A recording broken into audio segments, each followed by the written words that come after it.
Hello, I'm Val and welcome to my channel. What I've got for you today on this, well, it's a rather dreary day outside. I'm looking out the window and it is a grey sky out there. It is very mild. I'm sure it's colder inside my house than it is outside. But anyway, here we are with what I have started. Only just started it.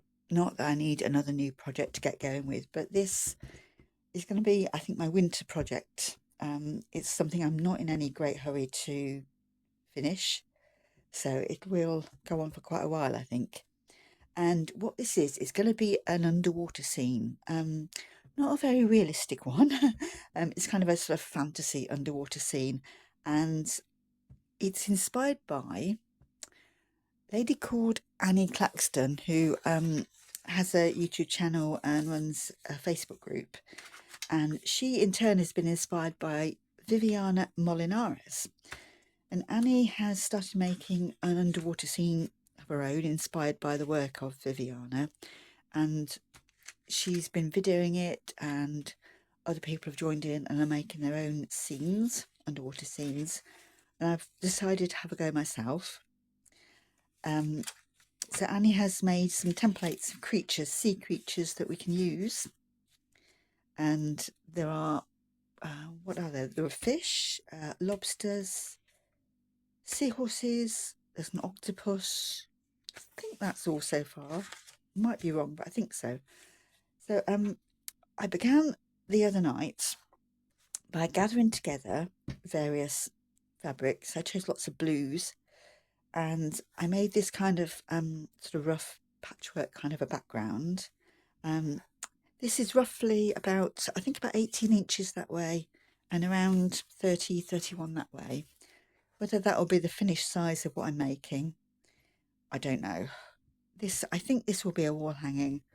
But yeah, it's very much in the early stages. I have tacked down most of these pieces, and I added a bit of organza this morning to this, so that's pinned in place there. And I think originally I was going to have it that way along, but I think actually I might, yeah, I think that would be the base. I think it might look better like that. So it's a long skinny wall hanging. Yeah, I think that might work. I haven't printed off all the templates yet. I printed off the seahorse this morning because I wasn't sure whether I wanted to do the A3 version or the A4 version, and I think the A4 will be the right size for this. So my seahorse, I think, is going to go up there at the top. There we go. And then maybe the octopus there and the lobster down there, I think. And then there'll be lots of coral and seaweed and lots of I don't know, lots of things like this. That's meant to be kind of seaweedy, and yeah, it would just go a bit crazy. It's just still very up in the air at the moment about the ideas. I think until I start stitching it, I won't really know what my intentions are. I'm not great at visualising everything beforehand and planning it all out. I tend to just start and then see where everything leads. I've got a couple of other wall hangings that I made a while ago, and I'm going to take some ideas from these. This was one. I made this for church. We had a day that was arranged around the theme of creation. So parishioners were encouraged to make something that said creation to them. So they could draw something or paint something or sew or take a photograph or whatever it was. And I made this wall hanging. Excuse me, I'm just going to sniff a bit. Oh dear. I think I've got a cold coming. Oh, that's better. Sorry about that. This I made, and there are a couple of ideas on here that I thought I would use for this big wall hanging. I thought this material here, the way I've cut it with that wavy line, I thought that I could do because I've stitched there. I don't know whether you can see that. I don't want it to go out of focus. But the stitching sort of mirrors that curved line of the material. I also, I can't remember how I did these, but I did these kind of bits of sort of seaweed, foliage, whatever they are. And if I can remember how I did those, I'll put some of these on this big wall hanging. And these were quite fun because I padded those out a little bit. And I think I will definitely do some padding, do some sort of foliage in here and underwater foliage and pad that out as well. And then I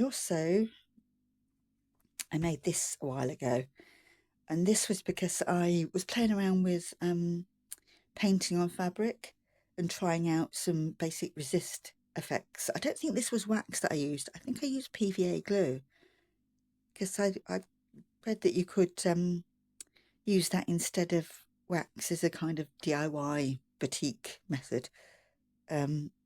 And yeah, I did get some shapes on here from the PVA. And so I made this into a little mini wall hanging, and I like the shisha mirrors that I did on this. I think I will put those on my big wall hanging. And also these little pieces where I cut out a circular material and put different material behind it and then stitched around it. I thought that was quite effective and that looked quite fun. So yeah, I'm going to take some ideas from those. I've also got, this is quite useful. This is Glorious Inspiration by Kay Fassett. This is a book I've had for ages. And if you do want a reference book for some textile art, this is really good because just loads of pictures of fruit and veg and animals and all kinds of things. Cats, there we go. Got dogs, birds, lovely parrots. I did a big needlepoint based on some of these parrots. And somewhere we have, yeah, there's some of these fish, so I want to use some of these as a reference and do some embroidered fish based on the colours. I think that one looks really impressive, and that one as well. I like the colours in that. So that, yeah, that is a lovely book. I'd recommend that one. And it is quite, it was published quite a while ago, so you'd get it secondhand easily. So yeah, that is about how far I've got so far with my ideas. And so I think initially I will concentrate on stitching into this, getting everything sewn down and doing some lines of stitching, doing some canvas style stitching across it. Just trying to unify these fabrics a bit so they don't appear quite so separate, if that makes sense. And I'm also going to figure out how I can embroider. I don't know whether it will be embroidery and applique on this or just embroidery. I don't know. I'll have to have a think about how I'm going to do this seahorse. So yeah, that is as far as I've got. So I don't know when I'll next do a video and show you what progress I've made. It could be a while, because as I said, this is my winter project. So just look out for when I post next, and hopefully you'll see some progress on this. So thanks for viewing. It's quite a short video, just an introduction to this new wall hanging, what will hopefully someday be a wall hanging. So thanks for watching, and bye bye for now.